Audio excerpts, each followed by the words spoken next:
আজকের রেসিপি ধোকার ডালনা। আমি একদম নিরামিষ পদ্ধতিতেই করব। দেখুন সবাই কিভাবে আমি করি।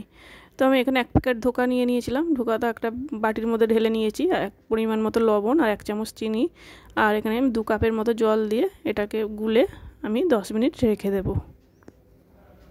তো আমি এখানে একটা মশলা বানিয়ে নিচ্ছি। 2 চামচ আদা বাটা, আর দিয়েছি 1 চামচ হলুদ গুঁড়ো, 1 চামচ জিরে গুঁড়ো আর 1 চামচ লঙ্কা গুঁড়ো, আর দিলাম পরিমাণ মতো লবণ দিয়ে এটাকে মশলাটা তৈরি করে নিলাম।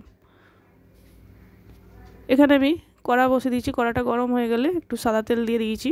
সাদা তেলটা গরম হয়ে গেলে আমি যে ধোকার ব্যাটারটা তৈরি করেছিলাম সেটা তেলের মধ্যে দিয়ে মিডিয়াম আঁচে নেড়ে নেব। একটু শুকনো শুকনো করে নিতে হবে। তো ঠিক এইভাবে শুকনো শুকনো করে নিতে হবে।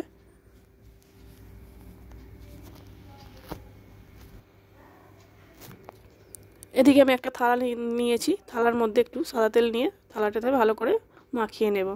নিয়ে আমি যে ব্যাটারটা তৈরি করলাম এটা থালার মধ্যে দিয়ে এইভাবে হাতার সাহায্যে ভালো করে চেপে চেপে থালাটা উপরে দিয়ে দেব। দিয়ে আর পিস পিস করে ঠান্ডা হয়ে গেলে কেটে নেব। তো কেটে নেওয়া হয়ে গেছে। কড়া বসে দিয়েছি, আবার সাদা তেল দিয়ে দিয়েছি। আমি এটা সাদা তেলে করছি, আপনারা চাইলে সরিষার তেলেও করতে পারেন। তো পিস পিস করে কেটে নিয়ে সাদা তেলের মধ্যে দিয়ে একটু লাল লাল করে ভেজে নিতে হবে ধোকাগুলো। এটা ভাজাও ভাত দিয়ে ডাল দিয়ে খেতে পারেন, আবার একটু কালিয়া করেও খেতে পারেন। তো এইভাবে বাকি ধোকাগুলোও ভেজে নেব। আর এখানে আমি 6 টুকরো আলু আগে থেকেই সিদ্ধ করে রেখেছিলাম, সেটাও একটু লাল করে ভেজে নেব। ভাজা হয়ে গেছে। ওই তেলের মধ্যে একটা তেজপাতা, 2টো এলাচ, 2টো দারুচিনি আর 2টো লবঙ্গ দিয়ে দিলাম। দিয়ে ভালো গন্ধ বেরিয়ে গেলে এখানে আমি একটা টমেটো পিউরি করে রেখেছিলাম সেটাও দিয়ে দেবো। দিয়ে আর মশলাটা দিয়ে দেব।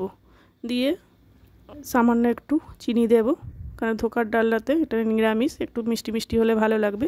তো দিয়ে সবকটা উপকরণই ভালো করে একটু কষিয়ে নেব। নেওয়ার পর ভেজে রাখা আলুগুলো দিয়ে দেব। দিয়ে আবারও একটু ভালো করে কষিয়ে নেব।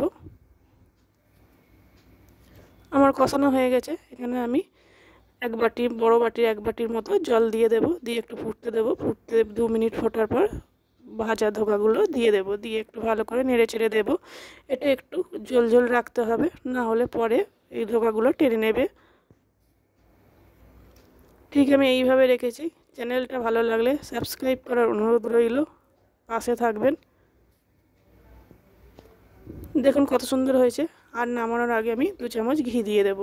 ঘিটা দিলে আরও টেস্ট বেড়ে যায় আর খেতেও দারুণ হয়। অবশ্যই বাড়িতে এইভাবে একবার বানিয়ে দেখবেন। নমস্কার, চলে আসবো আবার নতুন কোনো ভিডিও নিয়ে।